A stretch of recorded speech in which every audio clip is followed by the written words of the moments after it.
최근 미국이 이례적으로 한국의 핵무장을 허용하는 동시에 일본을 버리고 주일미군까지 한국에 모두 배치해 북한을 흡수 통일할 수 있다는 첩보가 전해지면서 전 세계가 들썩이고 있습니다. 이 소식이 전해지면서 가장 날뛰고 있는 국가는 바로 중국과 일본. 그동안 북한에서 헐값으로 개발권을 사들여 막대한 규모의 자원을 캐가며 북한을 속국으로 자유자재로 컨트롤하던 중국, 그리고 아시아에서 미국과 최후방국 지위를 바탕으로 온갖 특권과 혜택을 누려온 일본. 이번 미국의 중대 발표로 이 두 나라의 운명은 완전히 뒤바뀌어 버렸는데요. 안녕하세요. 기사 내용입니다.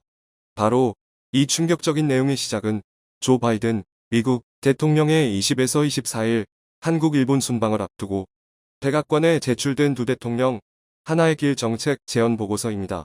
이 보고서는 미 중앙정보국 CIA의 대통령 1일 브리핑을 모델로 만들어진 것으로, 이 보고서를 주도한 수미테리 우드로 월슨 센터 아시아 국장 겸 한국역사 공공정책국장은 서문에서 국제 환경을 완전히 탈바꿈시키고 있는 여러 변화에 비춰볼 때 한국과 미국은 더 이상 양자 관계나 양국이 직면한 공동 과제에서 예전처럼 대응할 수 없다라며 양국이 기민하게 새로운 정책을 수립해야 한다고 밝혔습니다. 참고로 우드로 월슨 센터는 미국의 4대 싱크탱크로, 우드로 월슨 센터의 제인 하먼 69소장은 미국 민주당의 구선 하원 의원 출신입니다. 하버드대 로스쿨 출신으로 빌 클린턴 정부와 버락 오바마 정부에서 정보안보 분야를 깊숙하게 자문해왔습니다. 현재까지 미국 민주당 최고의 실세 중 한 명으로 꼽히는 힐러리 클린턴과도 친분이 매우 두터운 것으로 전해졌는데요. 우드로 월슨 센터가 제시한 정책 대부분이 바이든 정부에서도 적용될 만큼 영향력이 막강합니다. 그래서 전 세계 주요 외신들도 우드로 월슨 센터의 발표를 곧 선행 지표로 바이든 행정부의 정책을 예측하고 있는데요. 에이브러햄 덴마크 우드로 월슨 센터 핵심 관계자는 한국과 미국이 지금까지와는 완전히 다른 새롭고 강력한 정책을 만들 것이라며 미사일 방어 역량 강화, 데이터 통합, 한미 타격 능력의 정교화, 미 해군 함정의 한국 기지 순환 배치, 한국군의 더 많은 다국적 훈련 참가 등을 직접 언급했고, 한국의 핵무장을 통해 중국을 무력화시킨 후 북한을 흡수 통일하는 방법까지 거론됐습니다. 지금까지 미국 내 전문가 일부가 한국의 핵무장 가능성을 거론한 적은 있지만, 이렇게 바이든 행정부의 정신적 지주이자 정책 지도자인 싱크탱크가 한국의 핵무장을 언급한 것은 처음 있는 일입니다. 그리고 더 놀라운 것은 이번 보고서는 미국 4대 싱크탱크인 우드로 월슨 센터의 주도로 한국과 미국 양국의 전문가 20인이 공동으로 정책을 수립해 발표한 것이라는 점인데요. 주요 참여자를 보시면 리처드 아미티지 전 국무부 장관과 빅터 차시시스 선임 부소장, 수미테리 우드로 월슨 센터 아시아 국장, 윤영관 전 외교부 장관 등이 포함됐습니다. 한국의 핵무장은 단계적으로 이루어질 전망이고, 한국이 핵을 자체 개발해 실전 사용이 가능하도록 배치하기 전까지 개발 단계에서 중국 등의 강한 반발을 예상해 그동안 미국이 핵우산을 제공하겠다는 것인데요. 핵우산은 핵보유국의 적대국이 동맹국을 재래식 무기나 대량 살상 무기 웨펀즈 오브 매스 디스트럭션 WMD로 공격하는 경우 해당 적대국의 핵무기를 사용해서 감당할 수 없는 피해를 주겠다는 보복 위협을 통해서 적대국의 공격을 억제하고 동맹국을 보호하는 전략입니다. 한국은 이미 1978년 미국과 핵우산에 협의했는데요. 하지만 이번 핵우산의 경우 성격이 완전히 다릅니다. 한국이 자체 핵무장을 하는 동안 그 어떤 국가라도 한국을 건드리면 미국이 발사 순항미사일, 잠수할 발사 탄도미사일, 대륙간 탄도미사일에 핵무기를 장착해 해당 국가를 완전히 박살내버리겠다라고 해석할 수 있는데요. 미국이 왜 갑자기 최근 한국을 아시아 최초로 나토 기구에 가입하도록 허가했고, 바이든 최초의 아시아 순방에서도 왜 일본이 아닌 한국을 먼저 오고 일본 기업이 아닌 한국 기업인들과 집중적으로 만남을 계획했는지 모든 실마리가 하나둘 풀리고 있습니다. 미국 하원에서는 이미 한국의 핵무장을 추진하고 있는데요. 공화당 소속인 스티브 세벗 하원 의원은 16일 현지 시간 워싱턴 타임스와 세계평화국 회의원 연합이프가 북한 등 동북아 문제를 주제로 공동 주최한 온라인 세미나에서 한국의 핵무장을 전폭적으로 지지할 것이라는 발표를 했다고 전 세계 주요 외신들이 대대적으로 보도했습니다. 그는 중국이 밤에 깨어 있도록 겁주는 것은 핵을 가진 한국이라며 미국이 한국의 핵무장을 진지하게 논의하는 방안을 제시했습니다. 그는 핵무장을 하는 데 있어 우리가 그들을 도와줘야 한다고 제안하는 것은 아니다라면서 그러나 우리가 해야 한다고 생각하는 일은 우리가 이에 관해 한국과 진지하게 대화해야 한다는 것이라고 말했습니다. 즉, 미국이 한국에 핵무기를 제공하는 대신 한국의 핵 자체 개발을 허용해주자는 것이죠.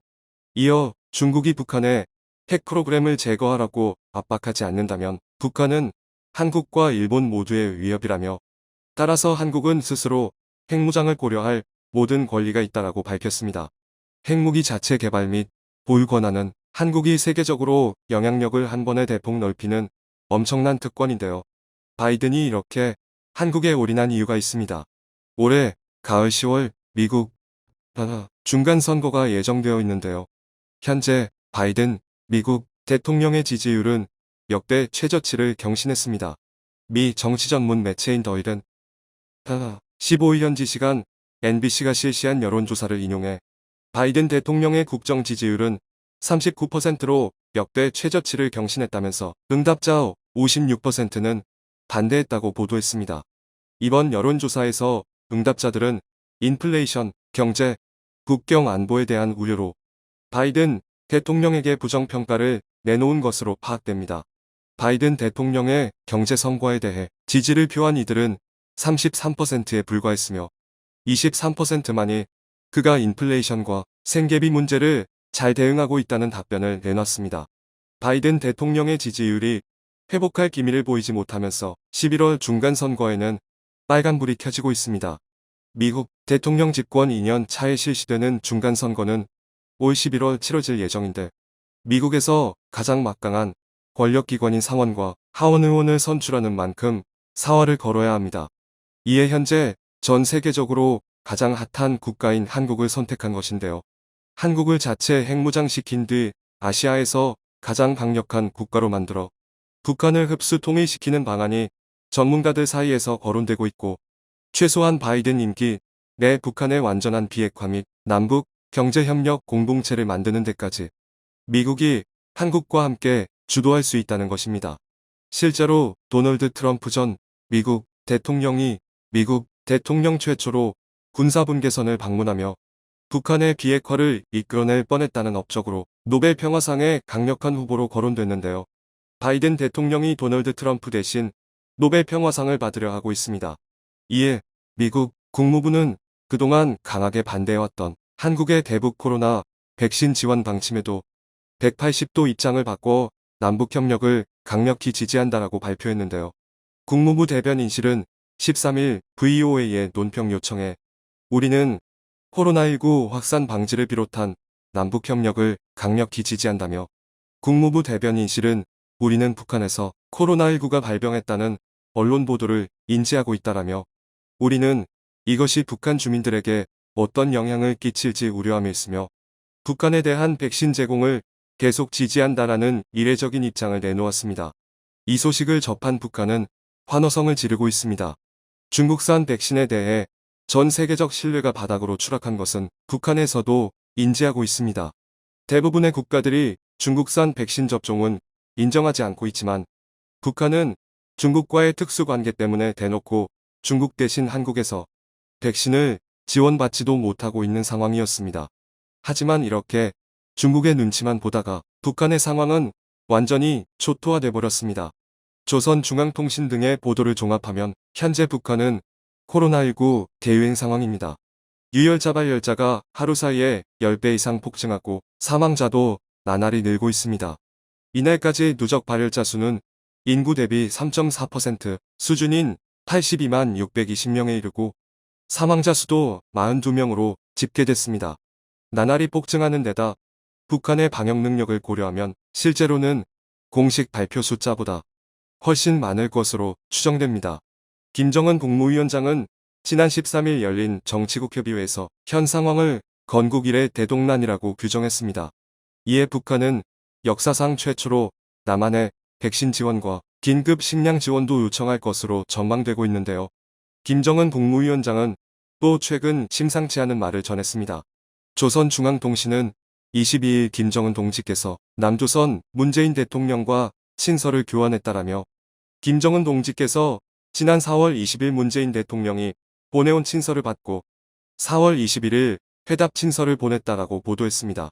통신은 양 정상이 서로가 희망을 안고 변함없는 노력을 기울여 나간다면 북남 관계가 민족의 염원과 기대에 맞게 개선되고 발전하게 될 것이라는 데 대해 견해를 같이 했다라고 밝혔습니다.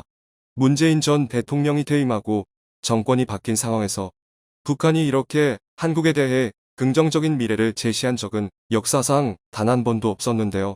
더 놀라운 점은 북한이 최근 이렇게 김정은 국무위원장과 문재인 전 대통령이 만난 순간을 담은 화보집까지 내놓았다는 것입니다. 제목 또한 파격적인데요. 북남 관계의 대전환. 이번에 이례적으로 한국의 백신과 식량 지원을 받아들인 점들까지 종합적으로 고려한다면 조 바이든 미국 대통령이 한국을 방문했을 때 북한이 이번에 중대한 결정을 내릴 수 있다고 전문가들은 입을 모았습니다. 청중의 일부 의견. 중국의 한한령과 일본의 수출 규제 등 한국 외교 수출에 항상 압박을 받아옵니다. 이번에 핵무장 언급으로 중국의 압박은 더욱 거세질 겁니다. EPF 가입은 필수적이며 탈중국화는 빠르게 진행해야 합니다. 정말 말대로라면 미국과 이 지구에서 다른 차원의 강력한 맹방으로서 미국의 큰 힘이 될 것이고 대한민국도 불량 국가와는 마음 놓고 무역과 심지어 전투도 가능할 듯. 바이든 형은 신사 중의 신사라서 충분히 그럴 수 있는 분이지요. 인품이 뛰어나 존경합니다. 통일이 빠르게 돼야 합니다. 7광구도 그렇고 저출산 걱정 안 해도 되며 천연자원이 엄청나게 북에 있기 때문에 중국 쓰레기들이 가져가기 전에 보호해야 합니다. 관광업까지 엄청날 것이고 한국은 기술력이 뛰어나기 때문에 빠르게 더욱 발전할 수가 있는 겁니다. 시청해 주셔서 감사합니다.